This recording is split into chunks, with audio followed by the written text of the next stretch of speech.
guys, it's Danny back again from our humble home, and in today's video I'll be doing a silk screen stencil using Cricut heat transfer vinyl, something I've always wanted to do, so I thought I may as well, since I've done 3 other stencil type videos previously, and I'll put links to all of those in this video if you want to check them out.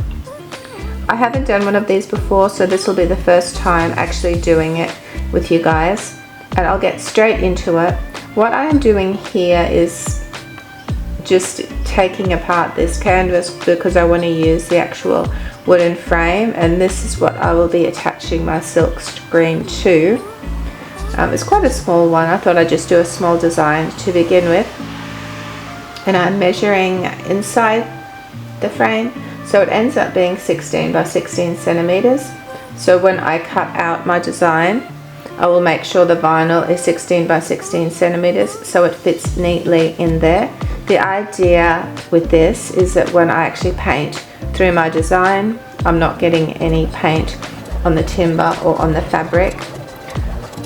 This is my design for the first one I'm doing, and it's pretty basic. I export that as a transparent file.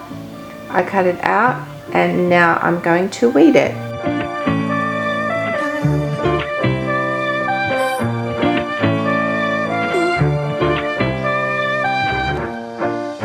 I decided to get out my tracing mat for this because it is hard to see where to weed in these little, especially when you're not weeding out the back, you're weeding out the actual design, whereas normally when you heat transfer you're weeding out the back and you're transferring the actual design on. This is the reverse. The light actually will shine through the cuts, and it still can be a bit difficult to see, but it is a lot better than, you know, flying blind really. And yeah, that made it a lot easier. When I had finished that bit though, I thought it did look a little bit different to the design that I'd exported from Canva. So what had happened was I hadn't taken out these little pieces here, so I had to go back and weed those out.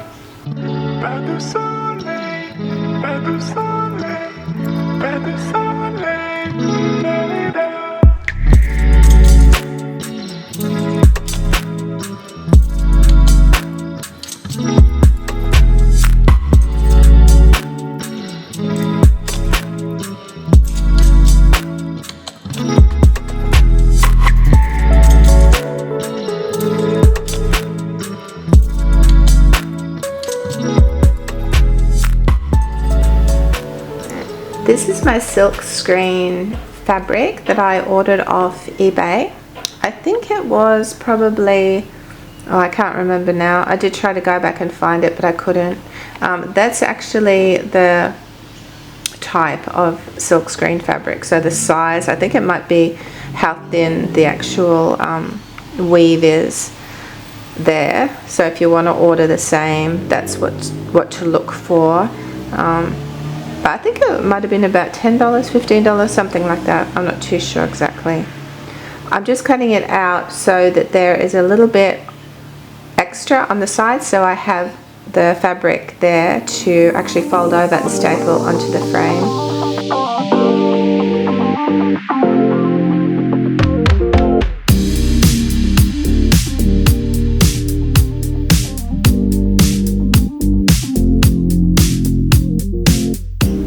The next step is actually applying the design to the actual silk screen fabric, and I just give it a little bit of an iron just to make sure it's flat and there are no creases in it. So I'm placing the vinyl down onto the fabric, and so the carrier sheet will be on top, just like you would heat transfer a decal or something like that. And I just found it a little bit hard on the corners it kept lifting, the vinyl kept lifting, and I think normally when you do a heat transfer vinyl, you know, this part is just the actual carrier sheet and it's easy enough to lift off, but the corner there was attached to the vinyl, so it was a little bit tricky, and I did have to go over it just a few times because the vinyl was lifting in places when I peeled it back.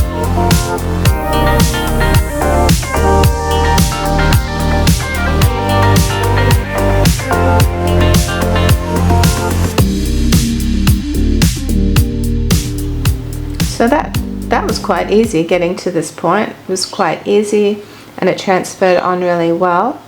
And I'm going to keep this carrier sheet to make some other stencils, and I'll put a link to that video up there. So now it's time to attach the actual silk screen stencil to the frame. I don't know whether there's any rhyme or reason to this. I actually attached it so that when I painted or stenciled the paint through, the vinyl was on the top there.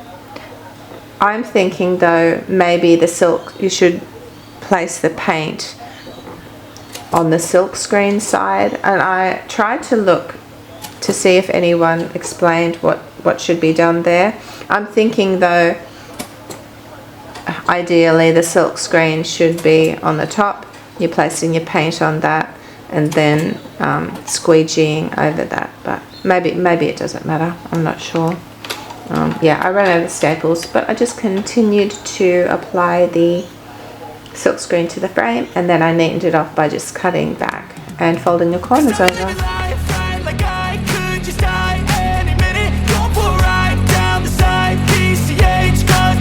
I don't need a guide, follow lights, take me where I wanna visit. Are you alive? Or just breathing?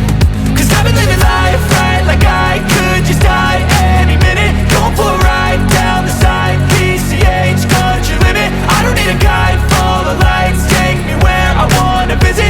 Are you alive? Or just breathing? Flashing red lights, driving at night, windowless ride, feeling alive, nothing in sight, forever in flight, follow those lines, we'll make it this time. So I'm just going to apply it to some cardboard that I had. This stencil I thought I could use for like the sides of drawers. I'll be using it on wood for my furniture stencils. I'm not going to be using this on fabric, although you could. And I'm just making a little squeegee out of cardboard there like that. Like I said, I haven't done this before. I've seen it done, so this is a bit of trial and error. Not too sure how it will work.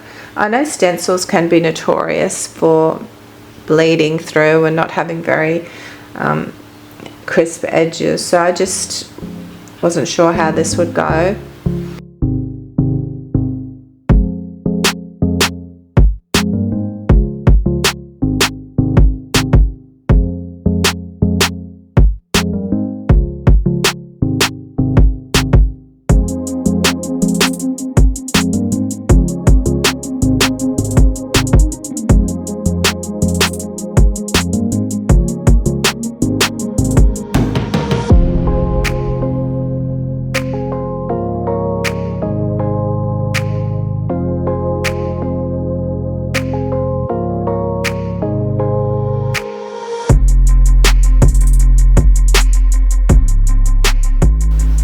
So that was that, and I was pretty happy with it. I thought though what I might do is do another one using a paintbrush, because when I do it on my furniture, that's what I'll be using, is a paintbrush. The squeegee, I guess, is good for fabric, and I don't know, you could probably, well yeah, you could definitely use a squeegee because I used it on the cardboard and it came out fine. But I just thought I'd try the paintbrush and see. The paintbrush has less paint on it too, so we'll see how that one turns out.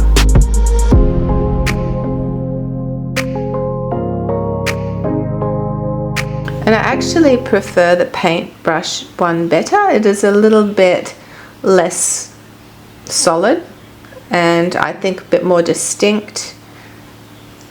So that worked out really well.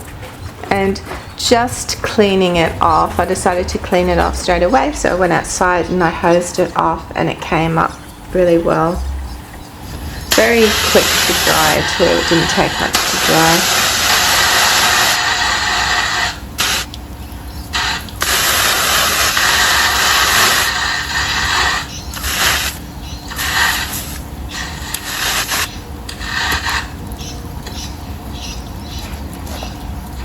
Is it well? Is it well? Like I said before, my channel's Our Humble Home. If you like this video, please consider subscribing. I thought I would do a different stencil, a bigger design, one that can go on the front of a drawer front. So it'll be a rectangular stencil, and I made the design, well, I found the design in Canva. Again, I imported it into Cricut, and I'm going to cut it out. So this is a bit more of a intricate design, you would say, I guess. And this particular silkscreen stencil I'm not going to apply to a frame, because I thought I would just be able to use it. It would be a bit more adaptable if I didn't do that. So when I go to cut it out, when I'm up to this stage, I'm making sure that the design is sort of in the middle, will be in the middle of the vinyl. So I make sure there's about 4 centimeters either side, top, bottom, and both sides. I think the actual design was 36 by 15.5 centimeters. So I'll add 8 centimeters onto, or 4 centimeters onto each side, so that again there is a vinyl buffer, so that when I am painting, paint won't leak through onto the fabric, or in my case onto the wood.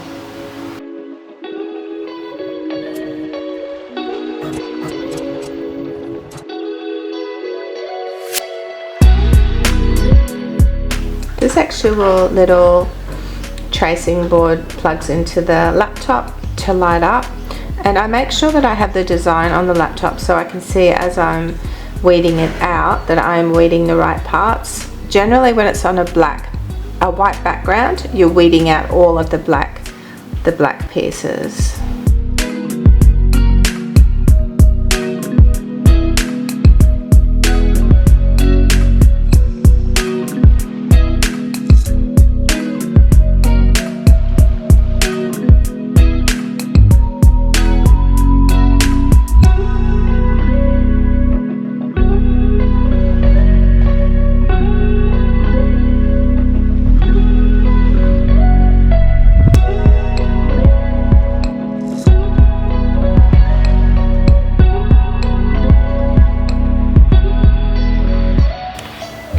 In real time, this took about over 20 minutes, just over 20 minutes.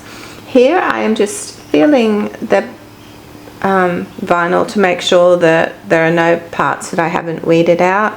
And I just do the same thing now. I'm cutting out my silkscreen fabric, and I'm going to heat transfer my design onto that.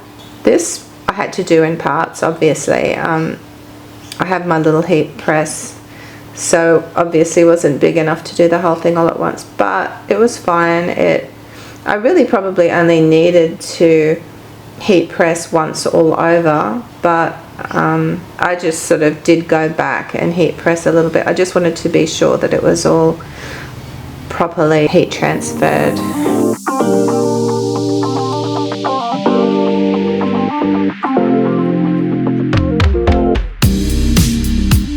And again, I've got a nice piece of carrier plastic that I can make another stencil from, so I'll keep that as well. And now it's time to, well, it's just a trial, because this is a big chunky piece of Merbau timber, and it is quite grainy and lumpy, and it's got dents in it and all that sort of thing. But I just wanted to actually try the stencil out on that. It's a dark piece of timber, and I'm doing it with a light paint, and I'm going to paint over this because this is how I would be transferring the paint or the stencil onto timber when I do my actual furniture transfers. I did use quite a lot of paint as well. After I did this one, I let it dry and I went back and did less paint, and I think when you do less paint, the little lines and things are a little bit more distinct, but both look really good.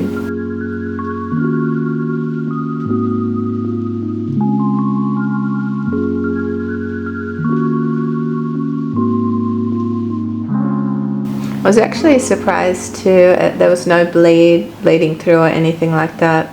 The lines looked really nice and crisp, and like I said, the timber's really lumpy and bumpy. I think on a flatter timber it would have come out more solid, but I was really pleased with that. And then I just washed it off the same. Actually, I put this in a tray and just sort of rinsed it off, and then I put it between a towel The paint came off really well and it looks like new. I hope you guys enjoyed this video. I might be using this design on a makeover next week, so come back and see that. Have a great week and I'll see you then. Bye. Some things are not the same as they were a year ago, but all will be okay. I move on each and every day. The past is where it stays, way back a year ago. This was a really chunky little monkey on these two little tables. They were solid pine and they were quite heavy and good, but they were just chunky and clunky, and you know, the wood had a lot of knots in it, and I just wanted to fill those up. So I filled them up. I used Parfix.